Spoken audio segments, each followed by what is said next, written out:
என்ன சமையலோ என்ன சமையலோ எதிர்த்து கேட்க யாரும் இல்லை. நண்பர்கள் அனைவருக்கும் வணக்கம். ஒரு இயற்கையான சூழ்நிலையில் சிக்கன் தொக்கு பிரியாணி ரெடி பண்ண போகிறோம். அந்த சிக்கன் தொக்கு வந்துட்டு வீடியோட டிஸ்கிரிப்ஷனில் கொடுத்துருக்குறேன். தேவையான பொருட்கள் பார்த்திங்கன்னா, முதல்ல சிக்கனை வந்துட்டு இஞ்சி பூண்டு தயிர் கொஞ்சம் மிளகாத்தூள்லாம் போட்டு ஊற வச்சுக்கிறோம். அப்புறம் ஆனியனை பெரிய ஆனியனை கட் பண்ணிக்கிறோம். தக்காளி, வெங்காயம், இஞ்சி பூண்டு பேஸ்ட்டு, கொத்தமல்லி, கருவேப்பிலை, வத்தல் பொடி வத்தலை ஊற வச்சு அரைச்சி வச்சுருக்குறோம். இப்போ வாங்க எப்படி செய்யலான்னு பார்க்கலாம். எண்ணெய் விட்டுக்கோங்க. ஏன்னா சட்டி சூடாக இருக்கிறதுனால அடுத்தடுத்து டக்கு டக்குன்னு பண்ணணும். 2 ஸ்பூன் நெய் விட்டுருங்க. அப்புறம் வந்துட்டு பட்டை, கிராம்பு, ஏலக்காய் அதெல்லாம் ரெடியாக எடுத்து வச்சுக்கோங்க. எண்ணெய் சூடானதும் பிரியாணி இலையை போடுங்க. ஒரு 2 பிரியாணி இலை, ஜாதி பத்திரி, லவங்கம், ஸ்டார் பூ, கிராம்பு, ஏலக்காய், 4 பச்சை மிளகா போட்டுட்டு சூடாக இருக்குது அப்படியே ஒரு கிளறிட்டு வெங்காயத்தை போட்டுருங்க. அந்த வெங்காயத்துக்கு தேவையான உப்பு போட்டுக்குங்க. போட்டுட்டு நல்லா பொன்னிறமாக வதக்குங்க. ஓவராக சூடாக இருக்கும். அடுத்தடுத்து டக்கு டக்குன்னு ரெடி பண்ணணும். பொன்னிறமாக வதங்கினோடனே அதுக்கடுத்து தக்காளி ரெடியாக எடுத்து வச்சுக்கோங்க. நல்லா கருகிற மாதிரி ஆகிடுச்சு பாருங்கள். இப்போ தக்காளி போட்டாச்சு. அதுக்கடுத்து கொத்தமல்லி, கருவேப்பிலை போடுங்க. போட்டு மூடி போட்டு ஒரு நிமிஷம் அதுக்குள்ளே நல்லா வதங்கிடும். அது வதங்கினோடனே அடுத்து இஞ்சி பூண்டு பேஸ்ட்டு போடுங்க. அதை நல்லா வதக்கி விடுங்க. இப்போ ஊற வச்ச சிக்கன் எடுத்துக்கோங்க. ஏன்னா தயிரெல்லாம் போட்டு இஞ்சி பூண்டு பேஸ்ட்லாம் நல்லா போட்டு ஊற வச்சுருக்குறோம்.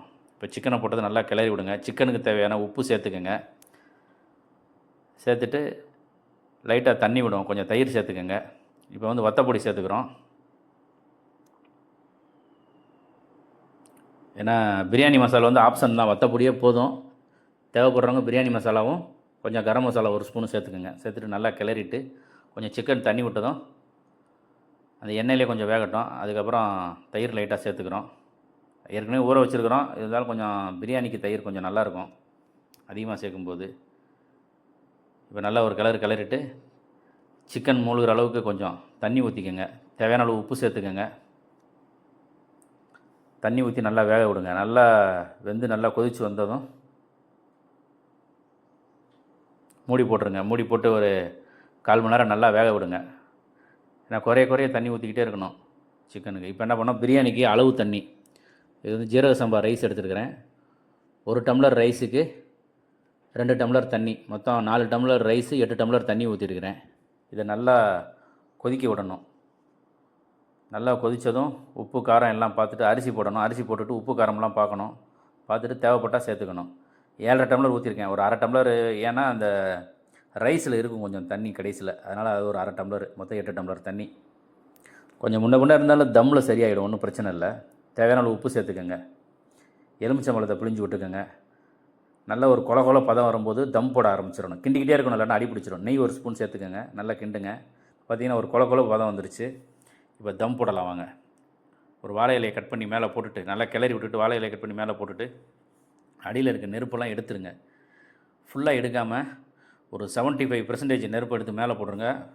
ஒரு 25% நெருப்பு கீழே இருக்கட்டும். அந்த கங்கு இருப்புன்னு சொல்லுவாங்களே அது மாதிரி போட்டு ஒரு 25 நிமிஷம் தம் போட்டிங்கன்னா ஒரு அழகான சிக்கன் பிரியாணி ரெடி. ஏன்னா தம் போடும்போது கீழே இருக்க நெருப்பை எடுத்துடணும் ஒரு 10 நிமிஷத்தில். மேல் பக்கம் இருந்து தம் கொடுக்கும்போது அடியில் அடி பிடிக்காமல் இருக்கும். இப்போ கிளறி பார்க்கலாம் எப்படி இருக்குன்னு பார்க்கலாம். எப்படி இருக்குது பாருங்கள். ஒரு கிண்ணத்தில் கொஞ்சம் ஏற்கனவே ரெடி பண்ணி வச்ச சிக்கன் தொக்கு, இந்த வீடியோ டிஸ்கிரிப்ஷனில் கொடுத்துருக்குறேன், அந்த சிக்கன் தொக்கு எப்படி ரெடி பண்ணுறதுன்னு. இப்போ பிரியாணி போட்டு ஒரு வாழை இலையை போட்டு அழகாக ஒரு இலையில் வச்சு பரிமாறும்போது ஒரு அருமையான சிக்கன் தொக்கு பிரியாணி ரெடி. இதுக்கு ஒரு ஆனியன் ரைத்தா, ஒரு மாங்காய் ஊறுகாய் வச்சிங்கன்னா அவ்வளோ அருமையாக இருக்கும். நல்லா பெரிய வாழை இலையை போட்டு ரைத்தா வைங்க. வச்சு சாப்பிட்டு பாருங்கள் எப்படி இருக்குன்னு. சாப்பிட்டு பார்த்துட்டு சொல்லுங்கள். பிடிச்சிருந்தால் லைக் பண்ணுங்கள், கமெண்ட் பண்ணுங்கள், ஷேர் பண்ணுங்கள். நன்றி, வணக்கம்.